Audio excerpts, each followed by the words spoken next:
Today I will give an information about this bar chart.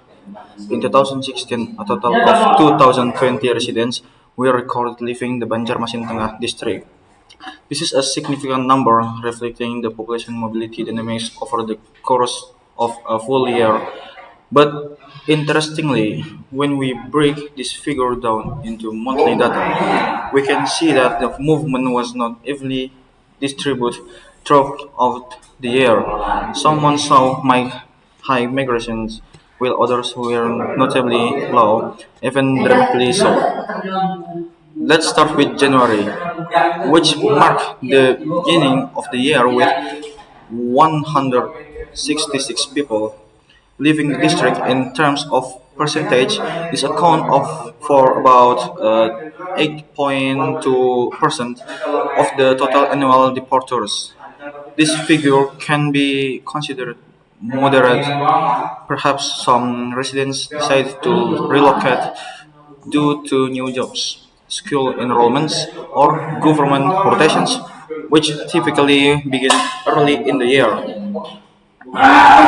Moving on to February, the number dropped significantly to 137 people, or 6.8%. This downward trend continued into March, which had the same figure, 137 people, again 6.8%.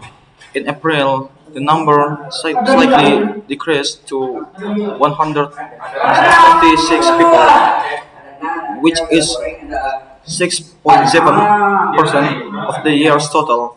These 3 months indicate a period of relative stability with low residence mobility. It's also possible that there were fewer factors driving people to move during this first quarter. Things started to change in May when the number of people living rose sharply to 200, making up about 9.9% of the annual total. This is one of the first noticeable surges. It may be linked to the end of the academic year or preparations for college or work relocation. June saw a slight dip to 184 people, or 9.1%, but still higher than the earlier months. Then something very striking happened in July. The number of residents who left the district plummeted to just 5 people, or a mere 0.2% of the yearly total. This is the lowest recorded figure throughout the year and is quite an anomaly in the chart. A few possibilities could explain this sharp drop. The July often coincides with school holidays, Eid al-Fitr, and national holidays in Indonesia. So it's possible that many people were traveling or on vacation rather than making permanent moves. Administrative office might also have been operating at reduced capacity, delaying official migration reports. Following this dramatic dip, their numbers rebounded sharply.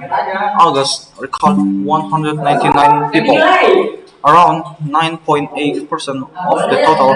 Became the peak of the year in September, with 262 people moving out of the district, accounting for 13% of the year total departures.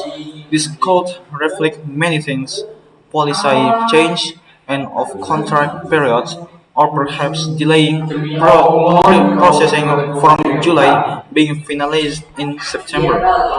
October followed with 197 people, or 9.8%, and November saw 184 people, about 9.1%.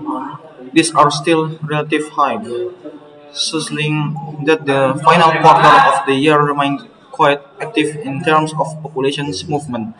Lastly, December closed the year with 163 people, or 8.1%, still a fairly strong number compared to the earlier months.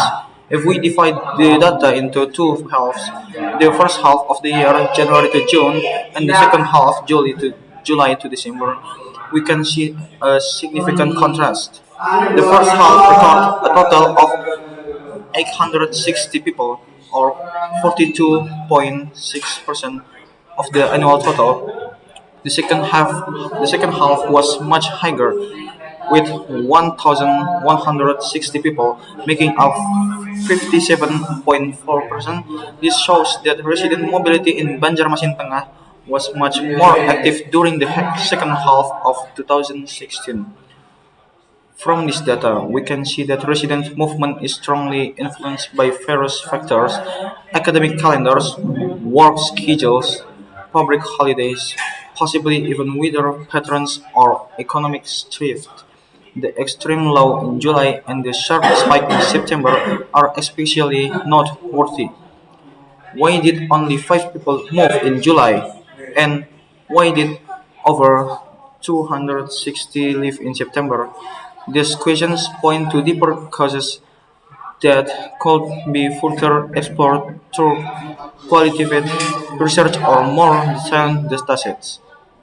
Overall, the migration patterns from Banjarmasin Tengah in 2016 reveals complex, dynamic behavior for city planners, policymakers, and researchers.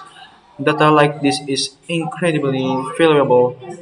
It helps inform decisions on resource allocations, public service, infrastructure planning, and even social support system in urban environments. Maybe that's all from me. Assalamualaikum warahmatullahi wabarakatuh.